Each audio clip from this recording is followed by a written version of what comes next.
I almost burned myself, you know.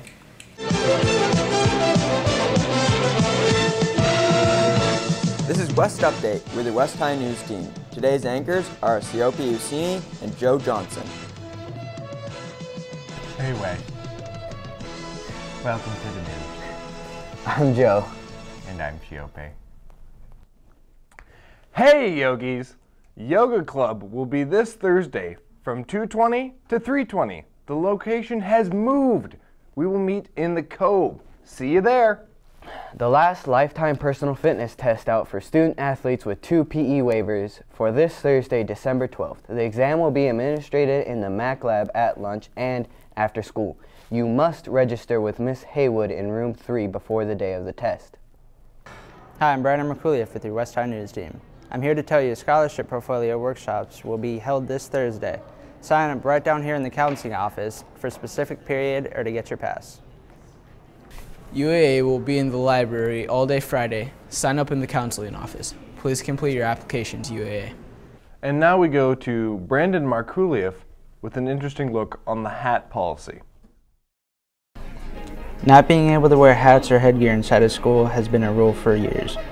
Jordan Aleva, a senior at West, also the student body president, has started up a petition trying to change them. Mr. Stone came into our classroom and said we could wear hats, and no one formally followed the rule. So I, being student body president, I took it into my responsibility and wrote a resolution that I learned at OSOG this past fall.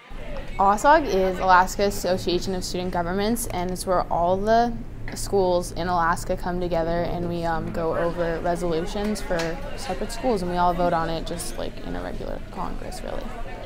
Well, right now, like we're about to finish the second packet, I have about 800 signatures. Mr. Lindo, Miss Earhart, Mr.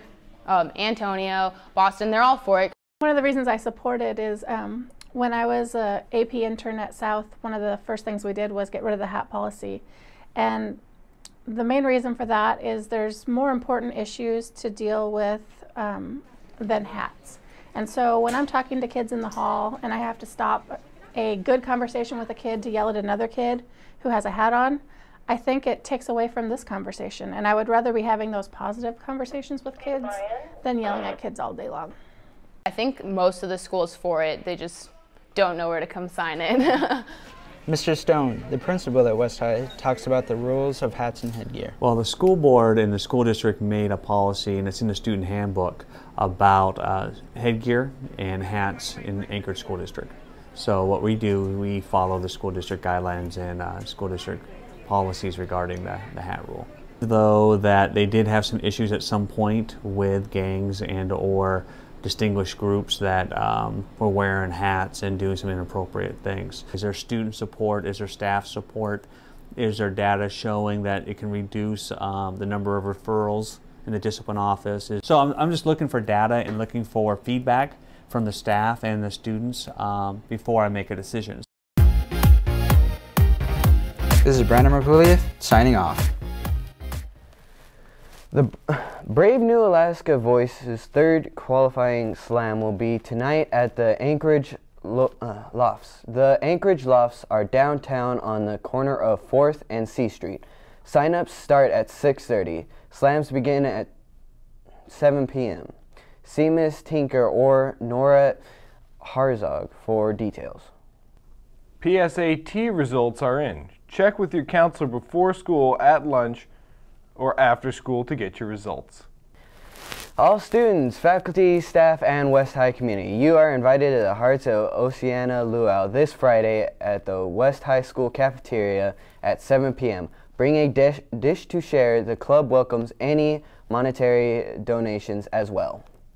National Honor Society's last meeting of 2013 is this Thursday at lunch in the Cove.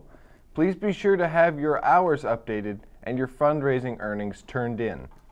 Do you have a cultural talent that you'd like to show off? Come to room 40 today and sign up for the Multicultural Assembly. And boom goes the dynamite. Bye.